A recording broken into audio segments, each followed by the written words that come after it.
ಇನ್ಫೋಸಿಸ್ ಅಂದ್ರೆ world class infrastructure. ನಾವೇನು foreign ಅಲ್ಲಿ ಇದೀವೋ ಅಥವಾ ಇಂಡಿಯಾದಲ್ಲಿ ಇದೀವೋ ಅಂತ ಕನ್ಫ್ಯೂಸ್ ಆಗೋದಂತೂ ನಿಜ. ಫ್ರೆಷರ್ಸ್ಗೆ Infosys is the best company to start with. ಇಲ್ಲಿರೋ ಒಂದೊಂದು ಬಿಲ್ಡಿಂಗ್ ನ ಆರ್ಕಿಟೆಕ್ಚರ್ ಕೂಡ ಒಂದೊಂದು ಸ್ಟೋರಿನ ಹೇಳ್ತಾ ಹೋಗುತ್ತೆ. ಇನ್ಫೋಸಿಸ್ ನ ಮೈಸೂರು ಕ್ಯಾಂಪಸ್ ನ ವರ್ಲ್ಡ್ಸ್ ಲಾರ್ಜೆಸ್ಟ್ ಕಾರ್ಪೊರೇಟ್ ಯೂನಿವರ್ಸಿಟಿ ಅಂತ ಕರೀತಾರೆ. ಇನ್ಫೋಸಿಸ್ ಕ್ಯಾಂಪಸ್ ಅಲ್ಲೇನೆ ನಿಮಗೆ ಜಿಮ್ಮು, ಸ್ವಿಮ್ಮಿಂಗ್ ಪೂಲು, ಸ್ನೂಕರ್ಸು, ಏರೋಬಿಕ್ಸು, ಯೋಗ, ಇನ್ನು ಏನೇನೋ ಇದೆ. Welcome back to Lead with Leela. ಒಂದು ದೊಡ್ಡ ಹೆಮ್ಮರ ಹುಟ್ಟೋದು ಒಂದು ಸಣ್ಣ ಬೀಜದಿಂದ.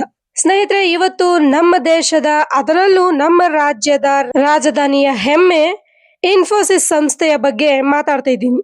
ಎಷ್ಟೋ ಜನ ಇನ್ಫೋಸಿಸ್ ಕ್ಯಾಂಪಸ್ ನ ಹೊರಗಡೆಯಿಂದ ನೋಡಿರ್ತೀರಾ, ಆದ್ರೆ ಒಳಗಡೆ ಹೇಗಿದೆ ಅಂತ ನೋಡೋ ಕುತೂಹಲ, ಆಸೆ ಹಲವಾರು ಜನಗಳಲ್ಲಿ ಇದ್ದೇ ಇರುತ್ತೆ. ಆದ್ರೆ ಹೋಗುವಂತ ಅವಕಾಶ ಎಷ್ಟೋ ಮಂದಿಗೆ ಸಿಕ್ಕೇ ಇರಲ್ಲ.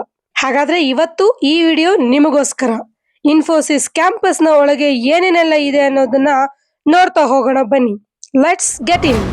ಸ್ನೇಹಿತರೆ, ಮೊದಲಿಗೆ ಇನ್ಫೋಸಿಸ್ ಅಂದ್ರೇನೆ ಮುಖ್ಯವಾಗಿ ನಮ್ಮಂತ ಸಾಮಾನ್ಯರಿಗೆ ಕಾಣಿಸೋದು ಎಷ್ಟು ಬ್ಯೂಟಿಫುಲ್ ಆಗಿರೋ ಇನ್ಫ್ರಾಸ್ಟ್ರಕ್ಚರ್ ಇದೆಯಲ್ವಾ ಅನ್ನೋದು. ಸಾಮಾನ್ಯವಾಗಿ ಬೇರೆಲ್ಲ ಕಂಪನೀಸ್ಗಳು ಈ ಐಟಿ ಪಾರ್ಕ್ ಗಳಲ್ಲಿ ಅದರದ್ದೇ ಆದ ಒಂದು ಬಿಲ್ಡಿಂಗ್ಸ್ ಗಳಲ್ಲಿ ಆಪರೇಟ್ ಮಾಡ್ತಾ ಇರ್ತಾರೆ. ಆದ್ರೆ ಇನ್ಫೋಸಿಸ್ ನ ವಿಶೇಷತೆ ಏನಂದ್ರೆ ಅವರು ಯಾವ ಐಟಿ ಪಾರ್ಕ್ ನ ಒಳಗೂ ಇಲ್ಲ. In fact they have their own campuses.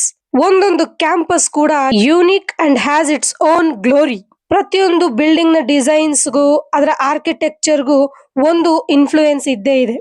World class infrastructure ಅಂತಾನೆ ಹೇಳ್ಬೋದು. ಬನ್ನಿ ಅದರ ಒಂದು ಝಲಕ್ ನೋಡ್ಕೊಂಡ್ ಬರೋಣ.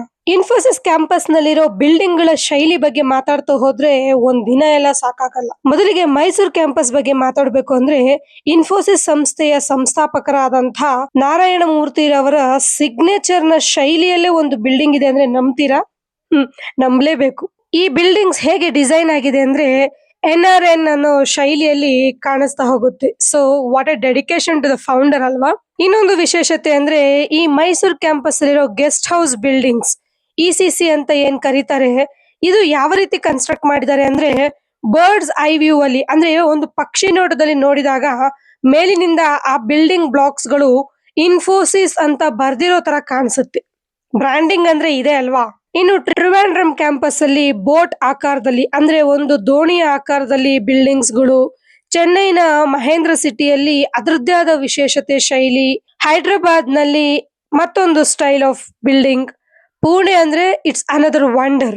ಹೀಗೆ ಒಂದೊಂದು ಲೊಕೇಶನ್ ಅಲ್ಲೂ ಇನ್ಫೋಸಿಸ್ ಕ್ಯಾಂಪಸ್ ಎಷ್ಟು ಅದ್ಭುತವಾದ ಬಿಲ್ಡಿಂಗ್ಸ್ ಗಳನ್ನ ನಿರ್ಮಿಸಿದೆ ಅಂದ್ರೆ ಅದನ್ನ ನೋಡ್ತಾ ಇದ್ರೆ ನಾವೇನು ಫಾರಿನ್ ಅಲ್ಲಿ ಇದೀವೋ ಅಥವಾ ಇಂಡಿಯಾದಲ್ಲಿ ಇದೀವೋ ಅಂತ ಕನ್ಫ್ಯೂಸ್ ಆಗೋದಂತೂ ನಿಜ.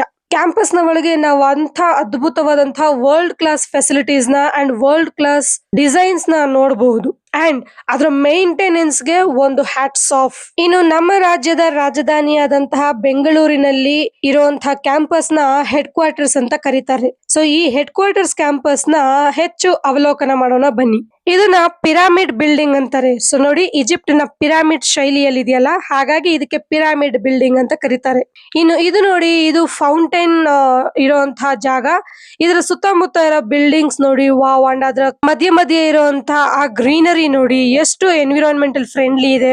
ಅಂಡ್ ಇಲ್ಲೇನ್ ನೋಡ್ತಿದ್ರೆ ಇದು ವಾಷಿಂಗ್ ಮಿಷಿನ್ ಬಿಲ್ಡಿಂಗ್ ಅಂತ ಕೂಡ ಕರೀತಾರೆ. ಈ ತರ ಎಲ್ಲ ಬಿಲ್ಡಿಂಗ್ ಕನ್ಸ್ಟ್ರಕ್ಟ್ ಮಾಡಕ್ ಆಗುತ್ತಾ ಅಂತಾನೆ ನನಗೆ ಎಷ್ಟೋ ಸರ್ತಿ ಆಶ್ಚರ್ಯ ಆಗುತ್ತೆ. So that is why I always say it's a world class infrastructure. ಇನ್ನು ಸ್ನೇಹಿತರೆ, ನಿಮ್ಗೆಲ್ಲ ಗೊತ್ತಿರೋ ಹಾಗೆ ಇತ್ತೀಚೆಗಷ್ಟೇ ಬೆಂಗಳೂರಿನ ಯೆಲ್ಲೋ ಲೈನ್ ಮೆಟ್ರೋ ಶುರುವಾಯಿತು. ಅಂಡ್ ಆ ಯೆಲ್ಲೋ ಲೈನ್ ಕನೆಕ್ಟ್ ಆಗೋದು ಎಲೆಕ್ಟ್ರಾನಿಕ್ ಸಿಟಿ ಬೊಮ್ಮಸಂದ್ರ. ಈ ಯೆಲ್ಲೋ ಲೈನ್ ನ ಎಲೆಕ್ಟ್ರಾನಿಕ್ ಸಿಟಿ ಮೆಟ್ರೋ ಸ್ಟೇಷನ್ ಇಂದ ಸೀದಾ ನಮ್ಮ ಇನ್ಫೋಸಿಸ್ ಕ್ಯಾಂಪಸ್ ಗೆ ಒಂದು ಪಾತ್ವೆನ ಕ್ರಿಯೇಟ್ ಮಾಡಿದ್ರೆ ಅದು ಎಷ್ಟು ಅದ್ಭುತವಾಗಿದೆ ಅಂದ್ರೆ ಆ ಕಡೆಯಿಂದ ಇಡೀ ಕ್ಯಾಂಪಸ್ ಕಾಣಿಸುತ್ತೆ ಅಂಡ್ ಈ ಕಡೆಯಿಂದ ನಿಮ್ಗೆ ಎಲೆಕ್ಟ್ರಾನಿಕ್ ಸಿಟಿ ವ್ಯೂ ಕಾಣಿಸುತ್ತೆ. ನೋಡ್ತಾ ಇದ್ರಲ್ಲ, ಇನ್ಫೋಸಿಸ್ ನ ಎಂಪ್ಲಾಯೀಸ್ ಡೈರೆಕ್ಟ್ ಮೆಟ್ರೋ ಸ್ಟೇಷನ್ ಹೋಗಕ್ಕೆ ಕನೆಕ್ಟ್ ಆಗಿರೋ ಈ ಒಂದು ಪಾತ್ವೆ ಎಷ್ಟು ಸುಂದರವಾಗಿ, ಎಷ್ಟು ನೀಟಾಗಿ ಮೇಂಟೈನ್ ಆಗಿದೆ ಅಂತ. And that's the beauty of Infosys. So metro station ಇಂದ ಸೀದಾ ಈ ಪಾತ್ವೆಯಲ್ಲಿ ಬಂದು ಈ ಎಕ್ಸ್ಕಲೇಟರ್ ಗಳಲ್ಲಿ ಇಳಿದು ಸೀದಾ ಕ್ಯಾಂಪಸ್ಗೆ ಎಂಟ್ರಿ ತಗೋಬಹುದು. ಇನ್ನು ಇಷ್ಟು ದೊಡ್ಡ ಕ್ಯಾಂಪಸ್ ಗಳಲ್ಲಿ ಓಡಾಡೋಕೆ ಅನುಕೂಲ ಆಗ್ಲಿ ಅಂತ ಎಲ್ಲ ಕಡೆ ಸೈಕಲ್ಸ್ ನ ಇಟ್ಟಿರ್ತಾರೆ. ಎಂಪ್ಲಾಯೀಸ್ ಸೈಕಲ್ ರೈಡ್ ಮಾಡ್ಕೊಂಡು ಅವ್ರಿಗೆ ಬೇಕಾಗಿರುವಂತಹ ಬಿಲ್ಡಿಂಗ್ಸ್ ಗಳಿಗೆ ಹೋಗ್ಬಹುದು.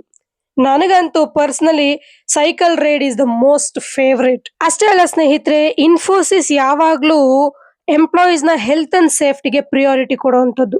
ಇಲ್ಲಿನ ವರ್ಲ್ಡ್ ಕ್ಲಾಸ್ ಫೆಸಿಲಿಟೀಸ್ ಬಗ್ಗೆ ಮಾತಾಡೋದಾದ್ರೆ, ಇಲ್ಲಿನ ಎಂಪ್ಲಾಯೀಸ್ ಹೆಲ್ತ್ ಗೋಸ್ಕರ ಮತ್ತೆ ಅವರ ವೆಲ್ ಬೀಯಿಂಗ್ ಗೋಸ್ಕರ gym, medical centre, swimming pool, snookers, aerobics, zumba, yoga, ಇನ್ನು ಈ ತರ ಹಲವಾರು ಕ್ಲಬ್ಗಳು ಇದೆ. ಇಲ್ಲಿ ಎಂಪ್ಲಾಯೀಸ್ ಅವ್ರಿಗೆ ಇಷ್ಟವಾದ ಆಟಗಳನ್ನ ಆಡೋದ್ರ ಮೂಲಕ ಅಥವಾ ಅವ್ರಿಗೆ ಇಷ್ಟವಾದ ಶೈಲಿಯಲ್ಲಿ ವರ್ಕೌಟ್ ಮಾಡೋದ್ರ ಮೂಲಕ ಅವರ ಆರೋಗ್ಯನ ಕಾಪಾಡ್ಕೊಳ್ಳೋದ್ರ ಜೊತೆಗೆ ಅವರ ಕೆಲಸದ ಒತ್ತಡದಿಂದ ಹೊರಬರ್ಲಿ ಅನ್ನೋ ಉದ್ದೇಶಕ್ಕೆ, ರಿಫ್ರೆಶ್ ಆಗ್ಲಿ ಅನ್ನೋ ಉದ್ದೇಶಕ್ಕೆ ಈ ಎಲ್ಲ ವ್ಯವಸ್ಥೆನ ಮಾಡಲಾಗಿದೆ. ಅಷ್ಟೇ ಅಲ್ಲ, ಇಲ್ಲಿ ಪ್ರತಿ ವರ್ಷ cultural fest, sports fest, Rajyotsava ಸಂಭ್ರಮ, ಓಣಂ ಉತ್ಸವ, ಫುಡ್ ಫೆಸ್ಟ್ ಅಂತ ಎಲ್ಲ ಸೀಸನ್ ಗಳ ಸಂಭ್ರಮನು ಇಲ್ಲಿ ಆಚರಿಸಲಾಗುತ್ತೆ. ಇನ್ಫ್ಯೂಷನ್ ಅನ್ನೋದು ಒಂದು ಸ್ಪೋರ್ಟ್ಸ್ ಹಬ್ಬ. ಎಲ್ಲ ಲೊಕೇಶನ್ಸ್ ನ ಎಂಪ್ಲಾಯೀಸ್ ಕೂಡ ಇಲ್ಲಿ ಪಾರ್ಟಿಸಿಪೇಟ್ ಮಾಡಬಹುದು. ಅಂಡ್ ಈ ವರ್ಷ ಅದು ಮೈಸೂರಿನ ಕ್ಯಾಂಪಸ್ ನಲ್ಲಿ ನಡೀತು. ಅದರ ಒಂದು ತುಣುಕು ಈಗ ನಿಮ್ಮ ಮುಂದೆ.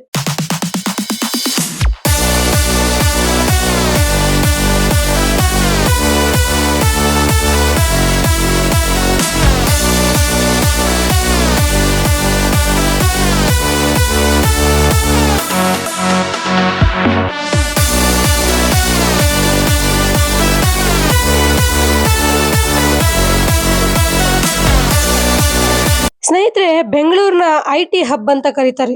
ಈ ಹೆಸರು ಬರಲಿಕ್ಕೆ ಇನ್ಫೋಸಿಸ್ ಕೂಡ ಮುಖ್ಯ ಕಾರಣ ಅಂದ್ರೆ ಖಂಡಿತ ತಪ್ಪಾಗಲ್ಲ. ಬೇರೆ ದೇಶದ ಕಂಪನಿಗಳು ನಮ್ಮ ದೇಶನ ಆಳ್ತಾ ಇದ್ದ ಸಂದರ್ಭದಲ್ಲಿ ನಮ್ಮ ನಾಡಿನ ಒಂದು ಕಂಪನಿ ಬಹುರಾಷ್ಟ್ರ ಕಂಪನಿಯಾಗಿ ಬೆಳೆದು ಇಡೀ ವಿಶ್ವದಾದ್ಯಂತ ನಮ್ಮ ದೇಶದ ಹೆಸರನ್ನ ಪ್ರಸರಿಸಿದೆ ಅಂದ್ರೆ ಅದು ಖಂಡಿತವಾಗ್ಲೂ ಹೆಮ್ಮೆ ಪಡುವಂತ ವಿಚಾರನೇ ಅಲ್ವಾ. ಇನ್ನು ಮುಖ್ಯವಾಗಿ ಫ್ರೆಶರ್ಸ್ಗೆ Infosys is the best company to start the career ಅಂತ ಹೇಳಬಹುದು. ಯಾಕೆ ಅಂದ್ರೆ ಮೈಸೂರು ಕ್ಯಾಂಪಸ್ ಅಲ್ಲಿ ವರ್ಲ್ಡ್ ಕ್ಲಾಸ್ ಕಾರ್ಪೊರೇಟ್ ಟ್ರೈನಿಂಗ್ ಅಥವಾ ತರಬೇತಿ ಅಂತ ಏನ್ ಹೇಳ್ತೀವಿ ಅದು ಸಿಗುತ್ತೆ. ಇನ್ಫ್ಯಾಕ್ಟ್ ಮೈಸೂರು ಟ್ರೈನಿಂಗ್ ಸೆಂಟರ್ ನ ವರ್ಲ್ಡ್ಸ್ ಲಾರ್ಜೆಸ್ಟ್ ಕಾರ್ಪೊರೇಟ್ ಯೂನಿವರ್ಸಿಟಿ ಅಂತಾನೆ ಕರೀತಾರೆ. ಇಲ್ಲಿ work culture, corporate ethics, basic skills ಇವೆಲ್ಲವೂ ತುಂಬಾ ಅದ್ಭುತವಾಗಿ ಹೇಳ್ಕೊಡ್ತಾರೆ. ಹಾಗಾಗಿ individuals can become a good professionals. ಸ್ನೇಹಿತರೆ, ಇಲ್ಲಿ ಇನ್ಫೋಸಿಸ್ ನ ಕ್ಯಾಂಪಸ್ ಬಗ್ಗೆ ಆಗ್ಲಿ ಅಥವಾ ಇನ್ಫೋಸಿಸ್ ನ ಆರ್ಕಿಟೆಕ್ಚರ್ ನ ವೈಭವೀಕರಣ ಮಾಡೋದು ಅಷ್ಟೇ ಅಲ್ಲ, ಜೊತೆಗೆ ಇನ್ಫೋಸಿಸ್ ಸಂಸ್ಥೆಯಿಂದ ಎಷ್ಟೆಲ್ಲ ಉಪಯೋಗಗಳಾಗಿದೆ, ಇನ್ಫೋಸಿಸ್ ಫೌಂಡೇಶನ್ಸ್ ಮೂಲಕ ಎಷ್ಟು ಮಂದಿಗೆ ಸಹಾಯ ಆಗಿದೆ, ಎಷ್ಟೋ ಲಕ್ಷಾಂತರ ಮಂದಿಗೆ ಉದ್ಯೋಗ ಅವಕಾಶ ಸಿಕ್ಕಿದೆ, ಅವರಿಗೆ ಒಂದು ವರ್ಲ್ಡ್ ಕ್ಲಾಸ್ ಫೆಸಿಲಿಟಿ ಸಿಕ್ಕಿದೆ, ಆ ಒಂದು ರೆಕಾಗ್ನೈಸೇಷನ್ ಸಿಕ್ಕಿದೆ, ಆ ಒಂದು ಸ್ಥಾನಮಾನ ಸಮಾಜದಲ್ಲಿ ಸಿಕ್ಕಿದೆ.